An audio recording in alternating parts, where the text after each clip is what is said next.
Kali ini kita akan belajar bagaimana hubungan antara pH dari larutan dengan kekuatan asam atau basanya.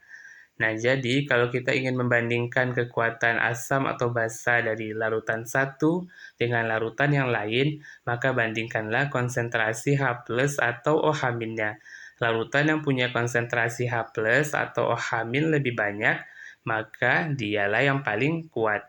Sekarang mari kita cek terlebih dahulu dengan larutan asam ya. Larutan asam adalah larutan yang punya pH kecil dari 7. Jadi pH-nya kecil dari 7.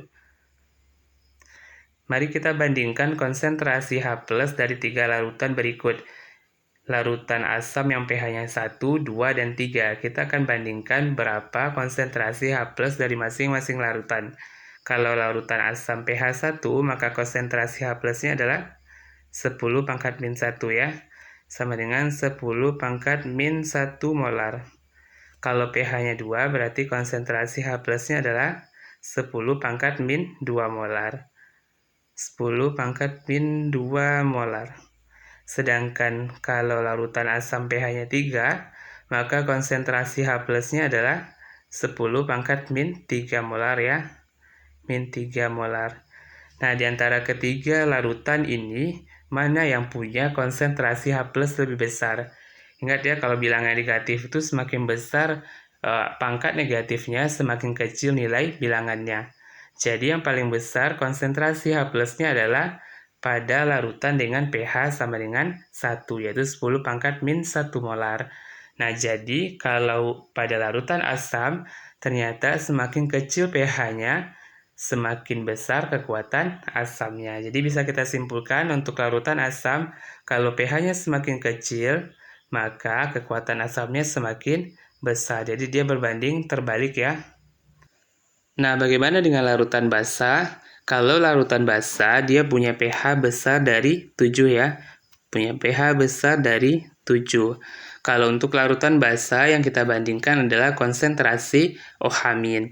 Misalnya kita akan bandingkan konsentrasi OH- dari 3 larutan basa berikut, yang pH-nya 13, 12, dan 11. Ingat ya, kita nggak bisa cari konsentrasi OH- dari data pH, tapi kita harus ubah dulu menjadi pOH. pOH itu adalah 14 dikurang dengan pH. Jadi kalau pH-nya 13, maka pOH-nya adalah 1 ya.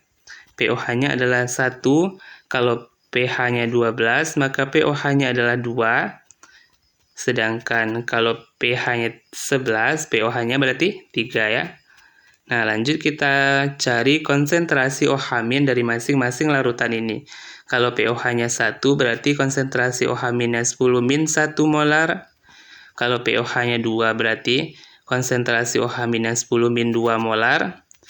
Kalau pOH-nya 3, berarti konsentrasi OH- 10 pangkat min 3 molar. Sama dengan asam tadi, kalau bilangan pangkat negatif itu semakin besar pangkat negatifnya, semakin kecil bilangannya ya. Berarti larutan basa yang punya konsentrasi OH- paling besar adalah larutan basa dengan pH sama dengan 13.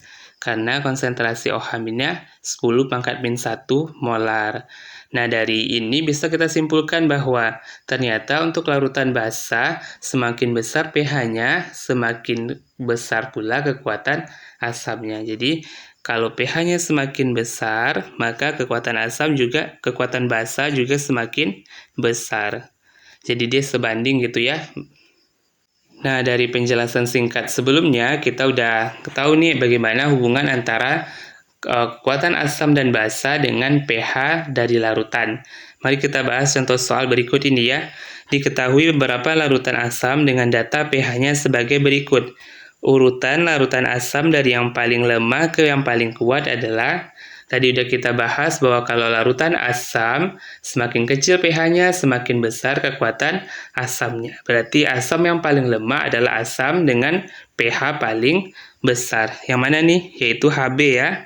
Kemudian Hc, jadi Hb ini yang pertama, yang paling lemah. Kemudian Hc yang kedua, yang paling lemah. Selanjutnya He ya. He adalah yang nomor 3.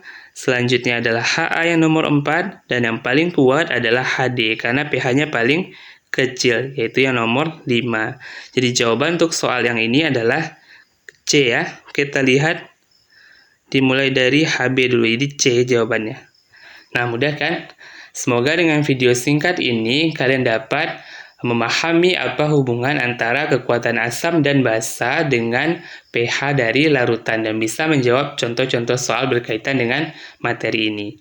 Nah, terima kasih sudah menyaksikan video ini. Sampai jumpa lagi di video lainnya.